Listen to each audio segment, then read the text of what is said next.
जय जोहार, नमस्कार। दैनिक छत्तीसगढ़ चैनल देखना शुरू कर चुके हैं आप और छत्तीसगढ़ की आज की तमाम सभी बड़ी खबरों की शुरुआत इस चैनल को सब्सक्राइब करने के साथ, ताकि बिना किसी रुकावट छत्तीसगढ़ की तमाम सारी बड़ी खबरें हम आप तक रोजाना पहुंचा सके। छत्तीसगढ़ में खाद और डीजल संकट पर किसानों का गुस्सा फूट पड़ा है। आरंग में मंत्री कार्यालय का घेराव किया गया। डीएपी और यूरिया की कमी को लेकर डीजल रोक से खेती पूरी तरीके से प्रभावित नजर आ रही है। बता दें कि छत्तीसगढ़ में खेती के समय खाद और डीजल की कमी से नाराज होकर किसानों ने बीते दिन आरंग में जोरदार प्रदर्शन किया। बड़ी संख्या में किसान एकजुट होकर के क्षेत्रीय विधायक और कैबिनेट मंत्री के कार्यालय पहुंचे और घेराव करके शासन प्रशासन के खिलाफ जमकर नारेबाजी की है। तेज गर्मी के बावजूद किसान घंटों तक अपनी मांगों को लेकर डटे रहे। किसानों ने बताया कि सहकारी समितियों में डीएपी, यूरिया और पोटास की भारी कमी है। खाद नहीं मिलने की वजह से किसानों को बार बार समितियों के चक्कर लगाने पड़ रहे हैं। तो वहीं डीजल संकट और ट्रैक्टर हार्वेस्टर के लिए डिब्बे में डीजल देने पर भी रोक लगने की वजह से खेती का काम पूरी तरीके से प्रभावित हो रहा है। किसानों का कहना है कि इसकी वजह से खेती पूरी तरीके से ठप होने की स्थिति में पहुंच रही है। प्रदर्शन के दौरान किसान नेताओं ने सरकार पर किसानों की समस्याओं को नजरअंदाज करने का आरोप लगाया। मंत्री की गैर मौजूदगी में किसानों ने राष्ट्रपति, प्रधानमंत्री और मुख्यमंत्री के नाम तहसीलदार को ज्ञापन सौंपा। ज्ञापन में प्रति एकड़ 2 बोरी डीएपी, 2 बोरी यूरिया और 1 बोरी पोटास उपलब्ध कराने के साथ साथ 2 महीने तक लगातार डीजल सप्लाई सुनिश्चित करने की मांग की है। किसानों ने ट्रैक्टर और हार्वेस्टर के लिए डिब्बों में डीजल नहीं देने के आदेश को वापस लेने और फसल बीमा योजना को ऐच्छिक करने की भी मांग की है।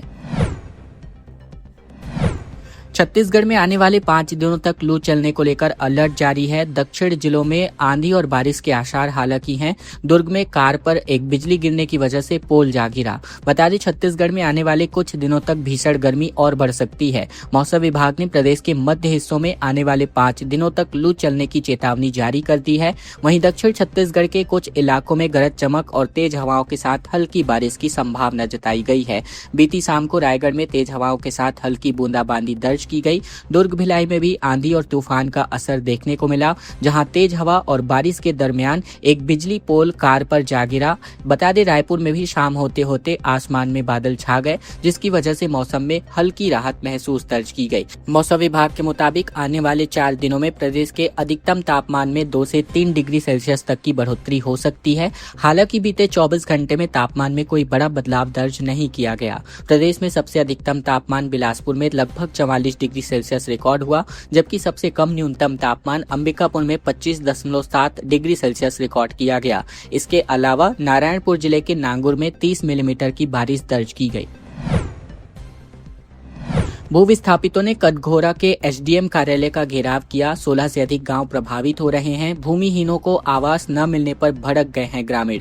कोरबा में एसईसीएल कुसमुंडा क्षेत्र के भू विस्थापित ग्रामीणों ने बुधवार को कटघोरा एसडीएम कार्यालय का घेराव कर दिया। 16 से अधिक गांवों के प्रभावित ग्रामीण भ्रष्टाचार और लंबित कार्यों को लेकर प्रदर्शनरत हैं।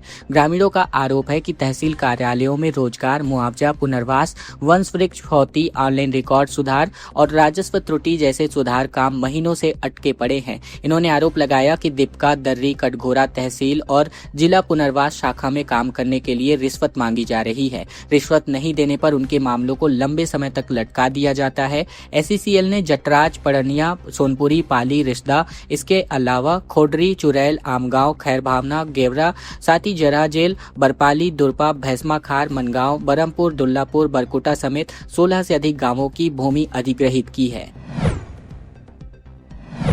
ऑनलाइन दवा बिक्री के खिलाफ तकरीबन 18,000 मेडिकल स्टोर बंद रहे। बीते दिन रायपुर, बिलासपुर में दुकानें नहीं खोली गई। स्वास्थ्य मंत्री ने कहा कि मरीजों को कोई दिक्कतों का सामना नहीं करना पड़ेगा। ऑनलाइन दवा बिक्री के विरोध में देश भर में केमिस्ट संगठन हड़ताल पर बीते दिन नजर आए। छत्तीसगढ़ में करीबन 18,000 से अधिक मेडिकल स्टोर बंद हैं, जिनमें थोक और रिटेल दोनों दुकानें शामिल हैं। रायपुर, बिलासपुर में सुबह से ही मेडिकल स्टोर नहीं खुले। हालांकि रायपुर में धर्मंतरी जेनरिक मेडिकल स्टोर के ब्रांच में लोग लोग दवाई लेने पहुंच गए। सरगुजा में भी ऑनलाइन फार्मेसी के खिलाफ केमिस्ट संघ ने बाइक रैली निकाली, साथ ही अपोलो फार्मेसी के सामने प्रदर्शन और नारेबाजी करके दुकान बंद करा दी गई। बस्तर जिले में 300 और जगदलपुर शहर में तकरीबन 120 मेडिकल दुकानें बंद रहीं। हालांकि मरीजों की सुविधा के लिए संचालकों ने ऑनलाइन नंबर जारी कर दिया। रायगढ़ में भी करीबन 760 मेडिकल दुकानें बंद रहीं। दवा विक्रेताओं ने रामनिवास टॉकीज चौक पर प्रदर्शन किया, साथ ही मरीजों की सुविधा और इमरजेंसी नंबर जारी किए। सूरजपुर जिले में भी मेडिकल दुकानें बंद रहीं। संगठनों का कहना है कि ऑनलाइन कंपनियों की भारी छूट की वजह से छोटे मेडिकल स्टोर्स का कारोबार प्रभावित हो रहा है। रायपुर से बड़ी खबर, जहां 25 हैंडपंप सूख चुके हैं, 100 बोर बंद हो चुके हैं। रीवा वालों को सता रहा है डर, जबकि दूसरे गांवों ने पानी देना बंद किया तो क्या होगा। कई गांव में ऐसे हालात भी निर्मित हो गए हैं। बता दें कि एक डिब्बा पानी भरने में तकरीबन 10 से 15 मिनट लग रहा है। थोड़ी देर में ये बंद भी हो जाएगा। जिसको पानी मिल गया उसका तो काम चल जाएगा, बाकी लोगों को कल का इंतजार करना पड़ेगा। यहाँ पानी लेने के लिए 2 से 3 दिन में नंबर आता है। ये तमाम बातें सरिता साहू ने कही। जब ये बोल रही थी तो दाएं हाथ में पीले रंग के डिब्बे भी दिखा रही थी। ये डिब्बे पानी के इंतजार में यहाँ पर रखे हुए थे। इनको भी पानी नहीं मिल पाया। सरिता की बात अभी पूरी भी नहीं हुई थी कि पास ही में खड़ी मधु चंद्राकर ने कहा कि इतने बर्तन डिब्बे देखकर चौंको मत, कभी रात में आना, फिर देखना यहाँ कितने बर्तन और कितने लोग पानी के इंतजार में खड़े रहते हैं। गिन नहीं पाओगे। रात में 12 बजे से ही डब्बे खड़खड़ाने लगते हैं। यह हाल है रीवा गाँव का, जो कि राजधानी रायपुर से तकरीबन 26 से 27 किलोमीटर दूर है और महानदी के किनारे बसा हुआ है। गांव में करीबन 9000 लोग रहते हैं और घर में तकरीबन 100 से ज्यादा बोर और 25 सार्वजनिक हैंडपंप है, लेकिन सब पूरी तरीके से सूख चुके हैं। एकमात्र बोर से थोड़ा बहुत पानी आ रहा है और यह भी सौर ऊर्जा से चलता है, इसीलिए दिन में ही चलेगा और अभी भी पतली धार निकल रही है। बड़ी खबर डीजल शॉर्टेज को लेकर, जहां स्वास्थ्य सेवाएं बुरी तरीके से प्रभावित होने की आशंका के मद्देनजर कलेक्टरों को 108 और 102 और मुक्तांजलि वाहनों को प्राथमिकता देने का निर्देश जारी किया गया है। छत्तीसगढ़ में डीजल और पेट्रोल की बढ़ती मांग और शॉर्टेज के बीच स्वास्थ्य सेवाएं प्रभावित होने की आशंका बढ़ चुकी है। इसको लेकर स्वास्थ्य विभाग ने सभी कलेक्टरों को पत्र जारी कर निर्देश जारी कर दिए हैं कि 108 संजीवनी एक्सप्रेस, 102 महतारी एक्सप्रेस, 1099 मुक्तांजलि वाहन और पीएम जनमन मोबाइल मेडिकल यूनिट को प्राथमिकता के आधार पर ईंधन उपलब्ध कराए जाए। स्वास्थ्य विभाग ने स्पष्ट किया कि ये सभी वाहन अत्यावश्यक सेवाओं की श्रेणी में आते हैं।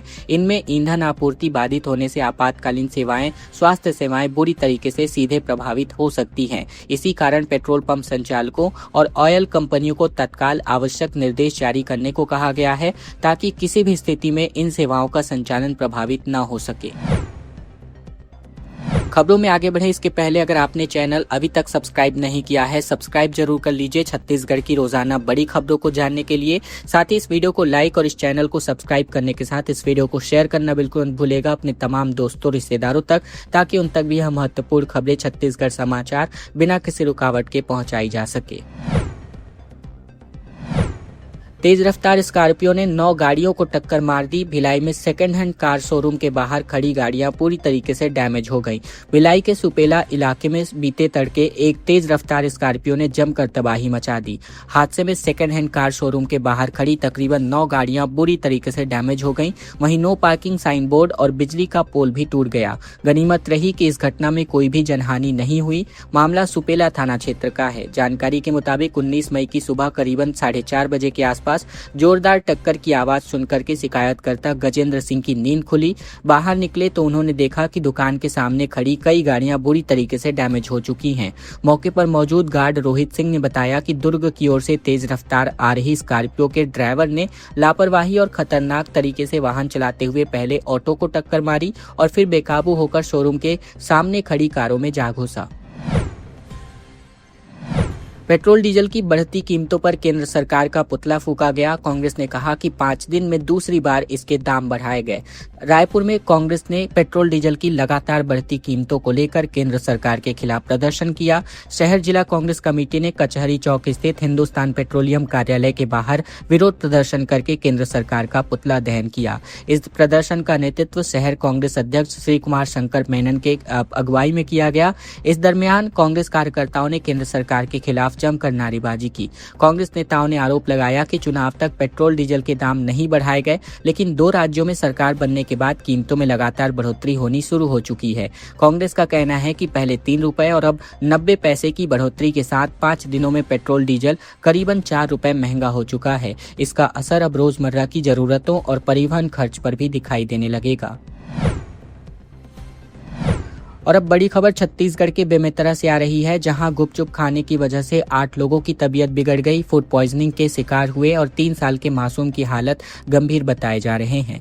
बता दें, बेमेतरा जिले के स्थानीय बाजार चौक स्थित एक गुपचुप कॉर्नर में ठेले का स्वाद चखना ग्रामीणों को भारी पड़ गया। गुपचुप खाने के बाद लोगों को उल्टी, दस्त, तेज बुखार और पेट दर्द की शिकायत होने लगी, जिसके बाद उन्हें आनंद फानन में अस्पताल में भर्ती कराया गया। मिली जानकारी के मुताबिक ग्राम खंडसरा के गुपचुप कॉर्नर से गुपचुप खाने के बाद बीते 16 और 17 मई को अचानक से लोगों की तबीयत बिगड़ने लगी। सामुदायिक स्वास्थ्य केंद्र खंडसरा में कुल 8 मरीजों को बीमार हालत में दाखिल कराया गया है। बीमार होने वालों में 3 वर्ष का पोखराज यादव भी शामिल है, जिसके हालात बेहद गंभीर बताए जा रहे हैं।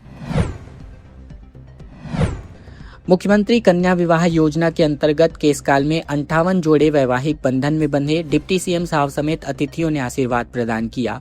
महिला एवं बाल विकास विभाग द्वारा मुख्यमंत्री कन्या विवाह योजना के अंतर्गत प्रियदर्शनी मैदान सुरडोंगर केसकाल में सामूहिक कन्या विवाह कार्यक्रम आयोजन किया गया। इस कार्यक्रम में कुल मिलाकर 58 जोड़े का विवाह पूरे वैदिक रीति रिवाज एवं पारंपरिक विधि विधान के साथ संपन्न हुआ। वहीं बता दें कि विवाह कार्यक्रम में उप मुख्यमंत्री अरुण साव, वन मंत्री एवं समेत कई जनप्रतिनिधि शामिल हुए। अतिथियों ने नवविवाहित वर वधुओं को आशीर्वाद देते हुए उनके सुखमय दाम्पत्य जीवन की कामना की। इस अवसर पर अतिथियों ने कहा कि मुख्यमंत्री कन्या विवाह योजना जरूरतमंद परिवारों के लिए महत्वपूर्ण पहल है। इस योजना से आर्थिक रूप से कमजोर परिवारों को राहत मिलती है और सामाजिक समरसता को भी बढ़ावा दिया जाता है।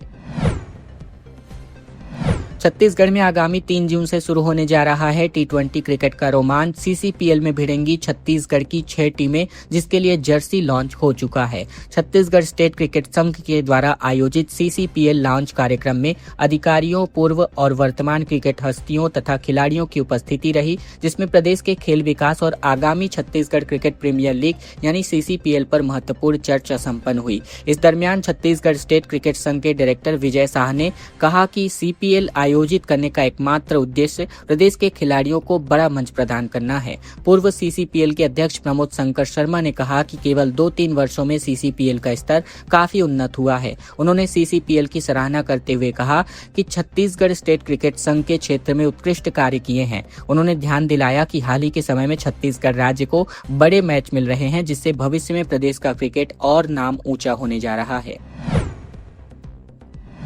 प्रधानमंत्री आवास का पैसा लिया लेकिन अभी तक कोई मकान नहीं बनाया और अब 455 हितग्राहियों को नोटिस जारी किया जा चुका है। प्रधानमंत्री आवास योजना की राशि को लेकर वर्षों तक मकान निर्माण नहीं करने वाले हितग्राहियों पर अब नगर पालिका प्रशासन ने कड़ा रुख अपना लिया है। योजना की पहली किस्त हड़प कर बैठे 455 हितग्राहियों को अंतिम नोटिस जारी करते हुए 24 घंटे के भीतर निर्माण कार्य शुरू करने या सरकारी राशि वापस जमा करने का अल्टीमेटम जारी किया गया है। आदेश का पालन नहीं करने वालों के खिलाफ FIR, रिकवरी और कानूनी कार्यवाही को अंजाम दिया जाएगा। जानकारी के मुताबिक वर्ष 2020-22 में प्रधानमंत्री आवास योजना के अंतर्गत सैकड़ों हितग्राहियों को मकान निर्माण के लिए लगभग 55 से 56 हजार रुपए की प्रथम किस्त जारी कर दी गई थी, लेकिन 4 से 5 साल बीत जाने के बाद भी बड़ी संख्या में हितग्राहियों ने न तो मकान का निर्माण कार्य शुरू किया और न ही राशि वापस लौटाई। इस कारण योजना की करोड़ों रुपए की राशि फंस चुकी है।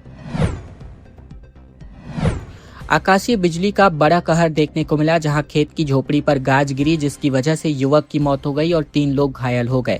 जिले में आकाशीय बिजली गिरने की वजह से एक युवक की जान चली गई, जबकि 3 लोग गंभीर रूप से घायल हो गए। हादसा देवभोग थाना क्षेत्र के पीटापारा गांव में हुआ।